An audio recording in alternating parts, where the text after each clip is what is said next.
কে বলে আমি নাকি পাখি নিয়ে আদিক্ষেতা করি। আরে ভাই, মানুষ যাকে ভালোবাসে তাকে নিয়েই তো আদিক্ষেতাটা করে। আমি এদের ভালোবাসি।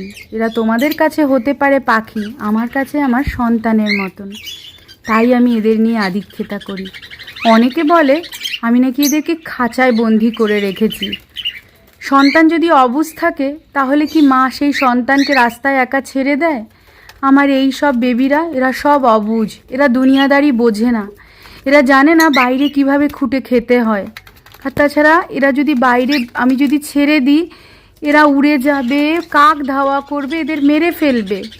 তাই তো আশেপাশে যদি কেউ পাখি পায় তারা কিন্তু আমার বাড়িতে নিয়ে আসে, কারণ তারা জানে যে আমি এদের সন্তানের মতন আদর করি। সব পাখি যে আমি কিনেছি তা তো নয়। এখানে কিন্তু কিছু কিছু পাখি যেগুলো উড়ে অন্যের বাড়িতে এসেছে, তারাও আছে আমার এর মধ্যে। সকাল 9টার মধ্যে আমার রান্না হয়ে যায়, কিন্তু আমার কাজ সারতে সারতে 2টো 2:30টা বেজে যায়। শুধুমাত্র এদেরকে আমি ঘরে ছেড়ে দিই তাই। ঘর খুব সুন্দর করে আমার সাজানো, চারিদিকে ওড়ে পটি করে। এদের কিছুক্ষণ ছাড়ার পরে আদর টাদর করে আমি খাঁচায় রেখে পুরো ঘর আমাকে পরিষ্কার করতে হয়। ঘর সুন্দর করে সাজিয়েছি বলে যে এদেরকে ছাড়বো না তা তো নয়, কারণ এরা তো আমার সন্তানের মতন। তাই আমি এদেরকে পুরো দমে আমার ঘরের মধ্যে ছেড়ে দিই, যাতে এরা মনের সুখে উঠতে পারে।